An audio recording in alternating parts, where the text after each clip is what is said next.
What's going on, Eagles Nation? It's your boy MBish7 here. Another Philadelphia Eagles season comes to an end. Very, very disappointing year. I think it was very important for Chip Kelly and this Eagles team to get that double-digit win. Yeah, you finished 10-6 this year, 10-6 last year. But it's a little slight step back because you didn't make the playoffs this year. The Dallas Cowboys, man, as much as I hate those fucking bastards, man, they earned it. They stepped up and played when they needed to play, and we didn't. Simple as that. Simple as that. I'm going to go ahead and, we beat the Giants. Division rival, bring out the brooms, baby, because we swept them. All right, 2 wins, 27-0 the first time. This time 34-26. Sanchez still fucking garbage. Now, one thing, Bradley Fletcher finally got benched. About time, right? About time. I wasn't impressed with Nolan Carroll for the time that he did play. Jalen Watkins, he had an up and down game, but to be honest with you, I liked what I saw. He was he was very aggressive without getting penalized. You know what I mean? So I like what I saw out of Watkins. I thought our red zone efficiency was good. Shady was good. J-Mac was good. The rookie Jordan Matthews was good. Overall, good game, to be honest with you, man. It is definitely good to sweep a division rival like the Giants and cap off a disappointing year with a little something to, that doesn't leave us deadly-ass puking in the fucking bathroom. Because, let's be honest, we shit the bed this season when it counted. But I'll always support this team, like I said. Now, I want to address something. I want to get off the Giants game already. Not much to talk about. We pretty much dominated pretty much the whole game, in my eyes, I believe. Now, I want to get, it's a sad way to end the year. Disappointing season, like I said. I want to address something. So, some rumors that I've been, you know how people like to talk on Twitter and, give their fucking idiotic opinions. Yo, fire Chip Kelly. You know what I mean?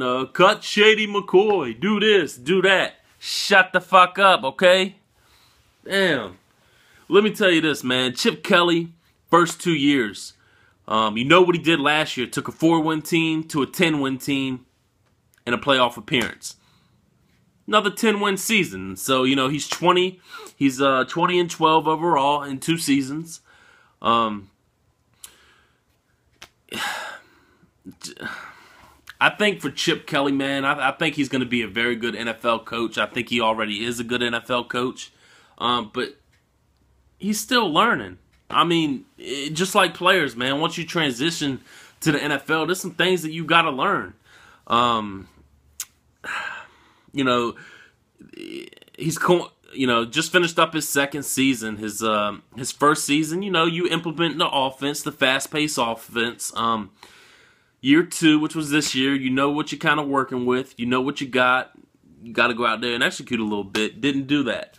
Third year, whatever didn't work in the first and second year, third year, you need to get it together. You need to start making big moves so this team can execute better when it's time, so we can win these fucking games, man. I still drop back and just think, what if Chip Kelly would have gave it to Chris Polk on the 1-yard line against San Francisco, or what if Nate Allen's punk ass didn't blow that coverage against John Brown? I mean, what if we're playing a lot of what ifs. I'm tired of playing the what if games, Eagles Nation. I want to play the certainties, the facts. And the fact is, we didn't step up and play when we had to.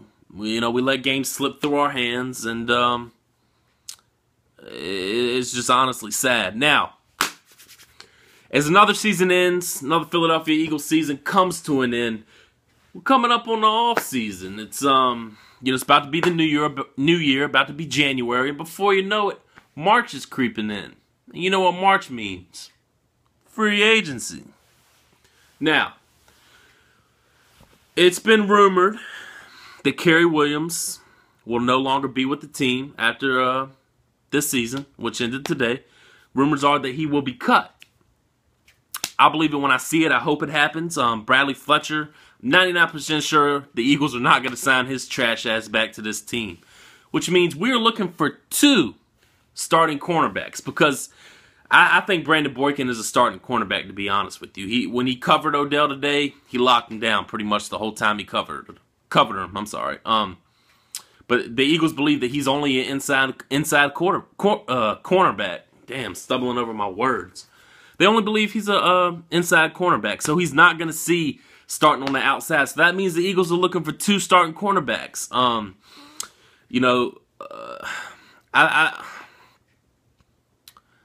I think Byron Maxwell is somebody you need to get in free agency. Definitely. The Eagles need to target maybe a McCourty from the Patriots, or I think Darrelle Revis is going to be locked up in New England. I don't think I don't think that he's going to be, gone. He's a free agent, but I think especially if New England gets to the Super Bowl, I don't think Revis is going to give that up. I think he'll sign long term with New England if they for the right price. So I think we need two starting cornerbacks, of course. The whole quarterback situation, man. I'm a fan of Mariota, I really am, but I think you're going to have to give up way too much to move up in the draft to get him. So I say if you want to get a new quarterback, wait. Just wait and see. If that's what you want to do, if you're Chip. I mean, if you're solely set on getting a quarterback, if you're not set on Foles, which I think we need to give Foles another year, but if you're set on Foles, if you're not set on Foles, go ahead then. Go ahead and get Mariota if you're not set on Foles, to be honest with you. If you think Foles is done, draft up and get Mariota if you think that's the right thing to do. Me, I think the first 2 picks need to be cornerbacks. The cornerback, I can't even pronounce his name, out of Oregon, just tore his ACL. He's going to drop a little bit, but let me tell you this. I've seen him play. And Chip Kelly and his Oregon, drafting his Oregon players, he's gonna drop in the draft because he tore his ACL. So look out for him. P.J. Williams from Florida State is definitely somebody to look out for. The cornerback from Washington, forgot his name. But look him up. They're great cornerbacks. I think we need to be, we cut Bradley. If we cut Kerry Williams, that's gonna free us up a lot of money. So we need to be very active in free agency. We need to be very smart when it comes to drafting in the upcoming draft. Me, I say you stick with Nick Foles. Foles is 14-4 under Chip Kelly, even though he had a up and down season when he played this year. Number one thing you do, the first thing you do, you cut Kerry Williams and you sign Jeremy Maclin. That boy is balled out for this team, put his heart and soul out for this team this year. You sign that boy back, because if you let Jeremy walk, I will be heated. And all this talk, about LaShawn McCoy maybe not returning to the Eagles, that doesn't sit well with me. McCoy, all-time leader in Eagles history, rushing. He's a great running back. He had a little bit of a down season, but he still rushed for over 1,300 yards. Top 5 in the NFL. So all you McCoy haters, shut the fuck up. All right, so I think cornerbacks definitely needed, of course. If for some way that you can replace 2 starting cornerbacks and a safety, I think all that at once is going to be very hard to do. I think Nate Allen needs to go also, but cornerbacks you definitely need to address. Huge, you definitely need to address it. Now, injuries hurt this team. Let's be honest. Injuries to the offensive line. Just injuries, period. With the linebackers. With D'Amico Ryans. It hurt this team throughout the season. And with a shitty quarterback, we still went 10-6. Imagine what this team could do with a healthy Nick Foles. with a healthy line and healthy D and fucking cornerbacks that can cover. Man, it's always disappointing going into the offseason, man. Especially not making the playoffs. I said we were finished 10-6. I was right, but I was wrong because I said we would make the playoffs, and we didn't. A lot of moves need to be made in this offseason, man. Jordan Matthews, man. Great pick by the Philadelphia Eagles. He's going to be huge. It's going to be huge. That's going to be it for me, man. I know I started late with this video blogging, man, so I can't wait to be back with you all for a full season next year. All right. Shout out to my boy E-Rock, man. I appreciate all the love and support, man. Hope you enjoying time with your family on your cruise. Shout out to EDP, man. You've also been very supportive of me, man, and I really appreciate it, man. So, listen, Eagles Nation, if you're not following me on Twitter, give me a follow on Twitter, at MBish7, man. And I don't know when I'll be back, when I'll check in, but maybe I'll see you around free agency time, maybe sooner. Fly, Eagles, fly, baby.